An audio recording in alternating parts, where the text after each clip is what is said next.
I'm super excited because today I get to talk about how you can start building muscle faster than 99% of people. In the gym, outside the gym, anyone. You can build muscle a lot more efficiently as a beginner, as an intermediate, and if you're an advanced lifter, you already know what we're gonna go over today. So let's just jump right into it. My name is Josh. Today we're gonna be talking about building muscle efficiently.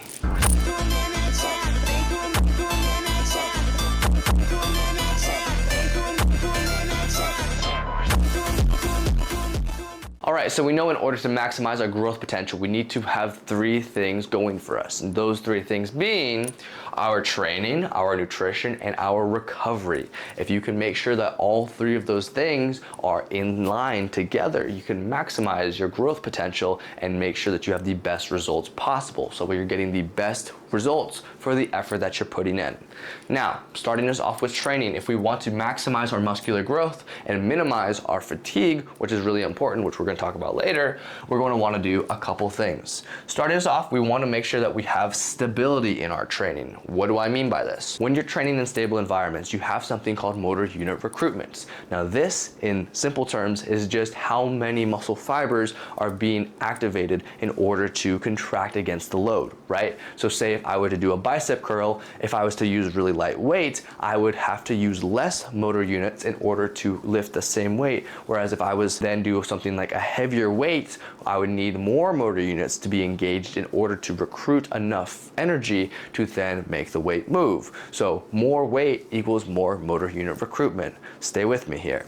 If you are going to increase motor unit recruitment, you need to go heavier because that means that you are activating more muscle fibers to contract against that load. And that's important because more muscle fibers experiencing what's next is mechanical tension, you then can stimulate new muscular adaptation, right, in the form of building new muscle tissue, myofibrillar hypertrophy. Now, the reason why this is important is because we know that intensity has a direct correlation to new muscular growth. So just train hard then, essentially. That's what everyone likes to tell you, but that's not the case. What we need to do is we need to put stability and intensity together to maximize not just our stability and our safety, but to increase motor unit recruitment as well. Because again, if you're more stable, you can activate more muscle fibers, and if you have more muscle fibers engaged, you can have more intensity. Now, intensity is not just recruiting more motor units, right? It's a little bit more than that. If we want to take it a step further, we need to understand that intensity is mechanical tension, right? Mechanical tension is a slow contractile speed. If I am slowly contracting my muscle against resistance, I am generating mechanical tension. Now, we need mechanical tension and we need motor unit recruitment in order to signal to stimulate new muscle growth. So that means that we need to maximize our stability, increase our intensity, and use weights that are going to allow us to get to that involuntary slowing of the contractile phase to maximize motor unit recruitment plus mechanical tension. And that's how we build muscle efficiently. So now you might be asking yourself, why don't we just do a ton of reps? You know, I've heard building muscle is really important if you're doing, 12 to 15 rep range. Is that the reps that we should be doing? And I would say if you're a beginner, sure, that absolutely works. As long as those last 5 reps are getting to that involuntary slowing of the contractile phase, that's fine, go for it, right? Absolutely. But if you're someone who's more advanced, if you're more intermediate as a lifter, you're going to be pushing to failure more often and you're going to run into more fatigue. Now, what is fatigue? There is calcium ion related fatigue and there is central nervous system fatigue. Central nervous system fatigue, or CNS fatigue, is accumulated when your entire body has exerted amounts of force that your body then needs to recover from. Essentially, it's your body getting tired from lifting heavy weights. Now, calcium ion related fatigue is a more localized fatigue to the muscle that you're training, which is where the calcium ion channels leak open after you've done lots of reps and lots of sets, and this can accumulate muscle damage as well as more lactic acid buildup, which you then have to recover from later. Why is this important? This is important because we know that we need to maximize our intensity and our stability to grow new muscle, but we want to minimize the amount of muscle damage that we're getting in the form of, again, systemic fatigue and calcium ion related fatigue. So how do we fix this? The best way to navigate this is the 6 to 8 rep range. This is what I've found with my own clients as well as my personal training, and this is what I've found to be true with the research as well. Obviously, we know that we can build muscle anywhere from as low as 5 reps and anywhere as high as 30 reps have been showed scientifically to stimulate new muscular growth. But if we keep the rep ranges on the lower end in the 6 to 8 rep range, we're maximizing the growth stimulus while minimizing the time that we have to expose that muscle to many contractions, resulting in more fatigue. So basically what I'm saying, 6 to 8 rep range is gonna be good for intermediates. If you're someone that's new to the gym, if you're a beginner, stick to that 8 to 12 rep range, which is going to allow you to build more intensity while learning the technique as well. So it's really important that you can maximize stability with your technique too. That's really important, don't neglect it. Next, we're gonna be talking about cardio. When it comes to training, we need to incorporate cardio. If you're not doing your cardio, you're not going to be maximizing your cardiovascular health. Now, the reason why we do cardio is not to burn calories, although it does help in the calorie burning process. You need to understand that you want good heart health in order to generate more muscle as well, because the heart is a muscle and you need it to pump blood and oxygen to the muscle that you're training. Even if you're not someone that is training specifically for running a marathon or increasing their cardiovascular endurance, you should be training your cardio just for the benefits of more blood flow as well as better oxygen. Now, when it comes to training and balancing cardio, I always like to say it's best to minimize your intensity on cardio. So stay within zone 2, which is just a light pace where you can still hold a conversation with someone, but still get the effects of walking. An example of this would be doing something like walking on the treadmill, going on a bike ride, or doing some light swimming. This is gonna allow you to not only maximize your cardiovascular health, but make sure that you have better endurance while you're training in the gym. So make sure that you're not skipping your cardio. It's super important. Next, we're going to talk about enjoyments.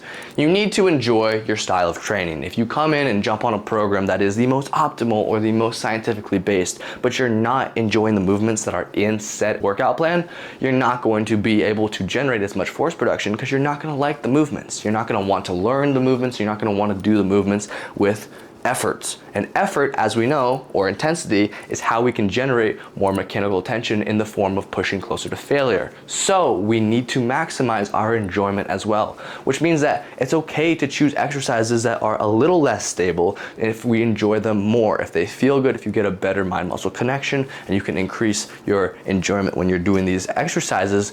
Pick those exercises over the single joint isolated Keenan flaps that you might have been told to do online to optimize your training. Now, that doesn't mean that stable training is bad, right? Absolutely not. We want to maximize, again, stability and intensity. But if we can get the same effect from doing a slightly less stable exercise while putting more effort into it, you're still going to get better results than doing the more stable exercise if you hate doing it. That being said, make sure you keep your exercises stable to the best of your abilities and train the intended muscle group that you're trying to failure. All right, and that's it for training. That's all you need to know when it comes to training. Obviously, there's more nuance like how to program your training, how to structure your sets and reps. All of that will be talked about in another video, or if you guys want to learn more about programming, you can join our school community at SweatSphereFitness.com and learn more there. All right, next we're going to talk about nutrition. Obviously, we know that we need to have good nutrition if we want to have a happy, healthy body. So what does that look like? A couple things. The first is we're going to want to start tracking our macros.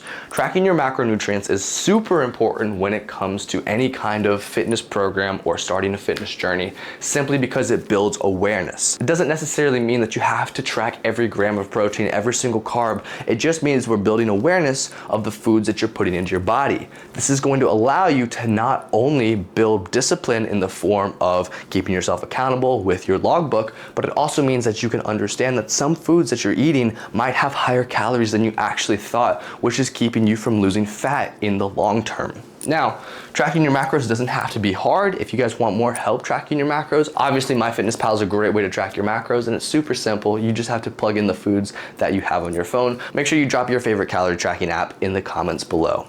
Next, we're gonna be talking about eating whole foods. Now, obviously you've heard eating whole foods is gonna be the best way to maximize your growth potential when it comes to building muscle. And there's a reason why everyone keeps saying that. It's because it's true. Make sure that you're getting your foods from the store and do your best to cook from home. Next, we're gonna be talking about the 80-20 rule. Now, I'm sure you've heard of the 80-20 rule before, but if you're new to fitness as a whole and you haven't heard of it, this is your first time hearing it, then the 80-20 rule is just 80% whole healthy foods, and 20% whatever you want. Now that 20% must stay within your total calories. You can't just have 80% healthy foods and then 20% of your calories coming from, cakes and ice cream. The amount of cake and ice cream that you're eating exceeds your calorie goal for the day. That's going to put you in a surplus and stop you from hitting your goals. So you need to make sure that that 20% isn't going over your total calories for the day, and it's not decreasing your protein, your carb, or your fat intake when it comes to your total macros.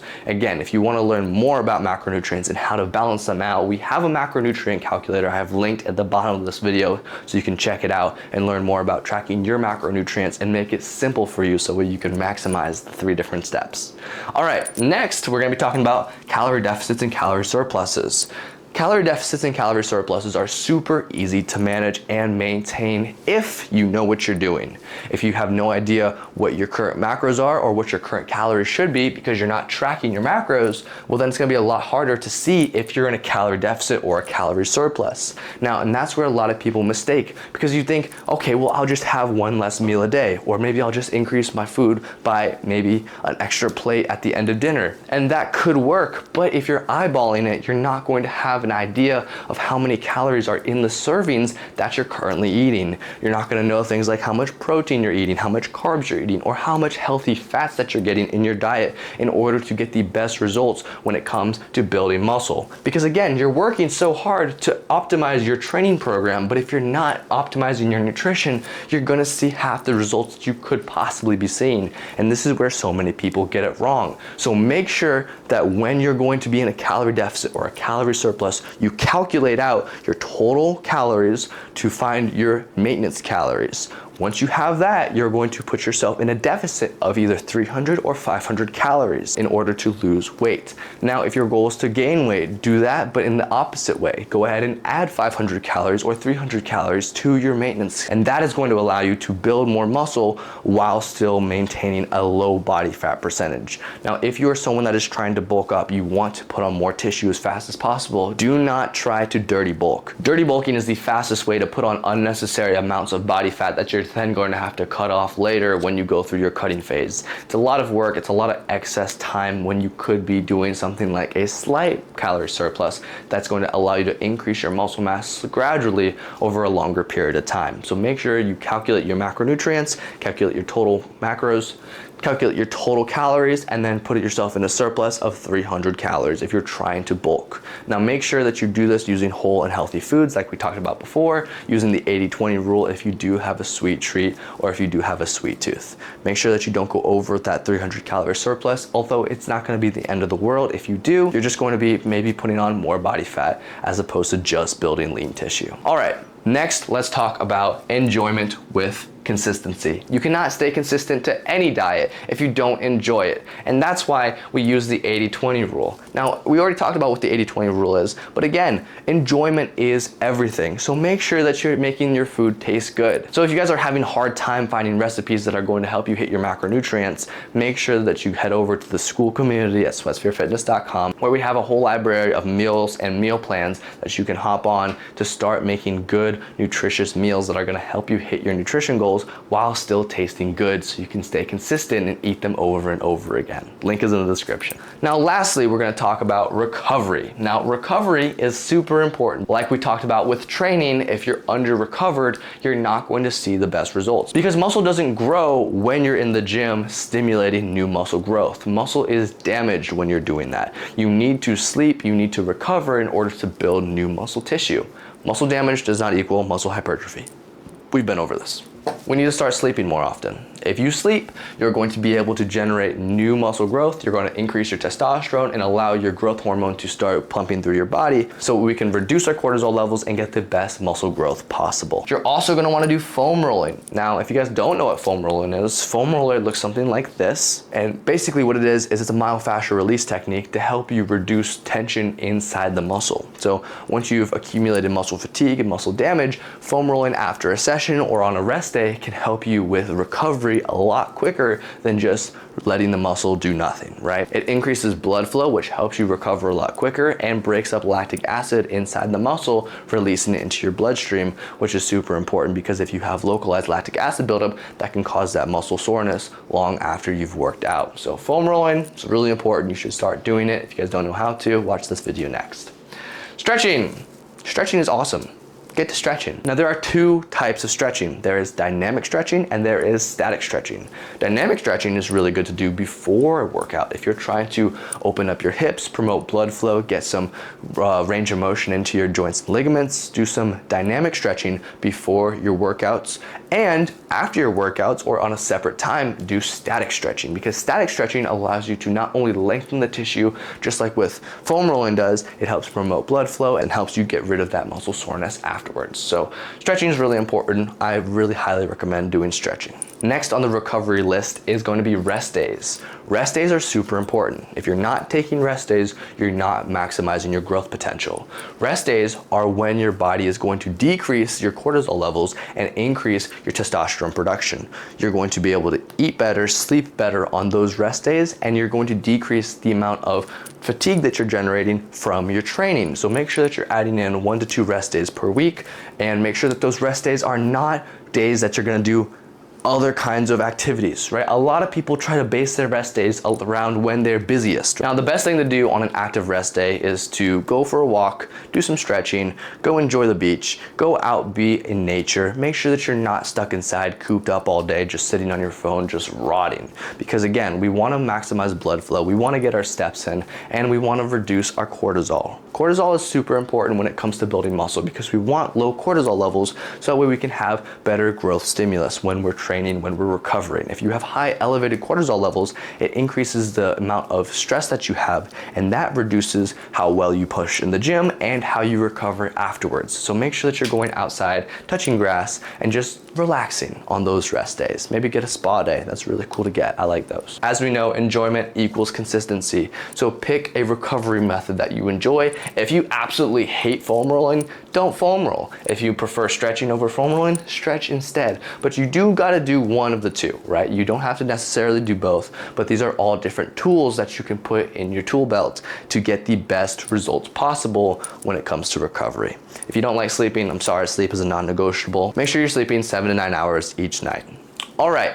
That's going to be it for the 3 important steps that it takes to maximize your growth potential when it comes to building muscle. And if you follow these 3 steps that I've just given you, you will build more muscle than 99% of people in the gym, but you have to be consistent with this. It is crucial that you are patient with the muscle building process, because even when everything is 100% optimized for you to build muscle, it still takes time. So the best thing you can do in any kind of fitness transformation is don't rush the process. Enjoy going to the gym, enjoy eating your nutritious food, and enjoy going to sleep on time. Now, I know that doesn't sound like the most exciting thing on paper, but when it actually comes down to it, you will get out of here. But when it comes down to it, every single time you go to the gym, you're getting closer to your dream physique.